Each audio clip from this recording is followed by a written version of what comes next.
middle of the circle. And I rapped. I won the 800. I came back. Bezel on the wrist, chain looking bliss, coat looking flisk. I made that up just now, flisk. Remember, put that on your Twitter, flisk. Hashtag flisk. So the devil was trying to offer me fame, and it looked good. Because, I mean, walking around with 800 just for winning a rap battle was like, bouncers were coming up to me, hey, you need a bouncer? I was like, homie, I'm going to put this thing in my shoe and gun it when the door's open. You ain't getting my 800. You a bouncer, you should have money. Trying to take my money so when everybody was not looking, I went home. I was living a big life, in my opinion. I threw all my money in the tub, and I had number 20s, 820s. Chillin', look at me. So God proposed to me, sell your soul for the money or follow me. So I tried to bargain. How many people tried to bargain with God trying to do your own thing? Be truthful. Don't lie. You've been trying to bargain, you know. So I was like, you know, if anybody's familiar with Murder Mace or Mace, Harlem World, if you ain't, it's fine. He's an old school dude, rocked with Diddy and Biggie and all that. And I was like, you know, Lord, I'll get with Mace, you know. He's trying to do it the positive way. I'll follow Mace's footsteps, you know. God was just like, your little bit of light, which is really darkness, is not going to penetrate the monster that the devil has going through the industry right now. Wow. Your little bit of light, which is really darkness. He put it to me straight. But I didn't make the moves fast enough, so he started closing doors. I started losing rap battles, losing fans. Then I was in a depression. I was in a stupor, and I was just low one day. Somebody came up to me and was like, fast forward, because I know we got pressed for time. I was like, I was trying to impress people. I cursed. I didn't like to curse in my raps. Even though I was in the world, I had, like, moralistic ways about me. It's like I never want to curse to get my point across. If you got to curse to get your point across, you cannot rap. And I made that resolve. I said, if you can't say it without cursing, you are corny.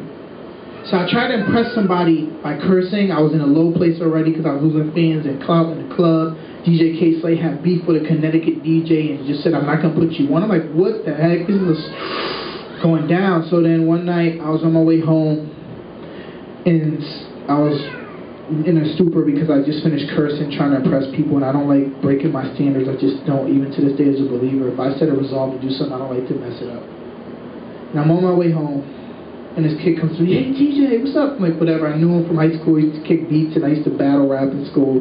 So I'm thinking this is a secular thing, but God has something planned in this whole little setup. So he goes, yo, I know you do that secular rap. And in my head, I'm like, what? Secular rap? You was doing beats for my secular rap in high school. So in my head, I'm a Pharisee because my mom raised me in the Word. And I knew how to cut that thing real nice. I'll make you feel it. You want to talk Bible, let's talk Bible. I'll cut you up. But I was quiet because I didn't know what God was doing at the moment. And he goes, you know all them secular rappers that we listen to, if they don't get right with Jesus, they're going to go to hell. I was like, wow. And then it hit me. This kid's like 15, I'm like 18, 19 at the time. And I'm like, man, I've been raised in the faith, and I'm not ready to go to see Jesus right now. That's a scary feeling.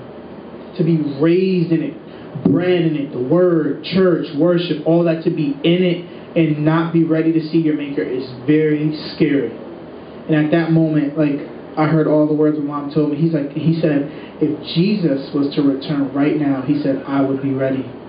And then all those memories of feeling left, all that stuff came back. And I said, man, I got to get right in my head. I said, I don't want to get right, though. I'm trying to get put on, you know. So I left him, got his number. On the way home, I had the most craziest encounter with God. He was so loud in my ear that I tried to block him out by going like this. La, la, la, literally on the street corners of Stanford. People are like, this dude is lost it. I was like, la, la, la, I don't want to hear it. And he's like, it's time. It's time. Get home, have the most craziest encounter. God spoke to me through my own mouth. And I was like, I lost it. In my head, I'm like, I really lost it this time. I'm talking to myself. And God was like, no, I'm talking to you through your own mouth. I freaked out. He said, open your eyes. I couldn't open my eyes. Then I opened my eyes and I couldn't see. He said, you can't see without me. He closed my mouth. He said, open your mouth. I tried to talk. He said, you can't talk without me. Now get out of bed. I couldn't get out of bed. He said, you can't move without me. And then he dropped it on me, everything he wanted me to do, and things, and raise up the army, be an end times messenger and all that. And from that night on, the rest is history. Thank you, guys. Glory to God. That was a nutshell, microwave version. You want to hear more, I'll tell you later. But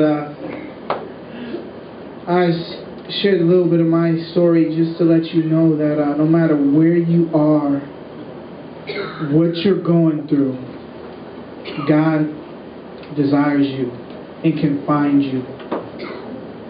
No matter what it is, depression, weed, sex, cutting, lack of love, self-esteem issues, looking for hope.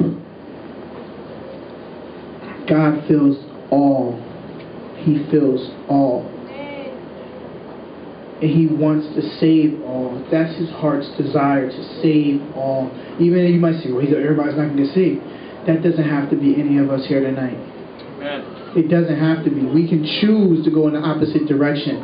But you know what's funny about Jesus? He still pursues you. There's no other religion in the world like Christianity, where God comes down, wraps up in human flesh, dies our death, bears our sins, and then wants us to be friends.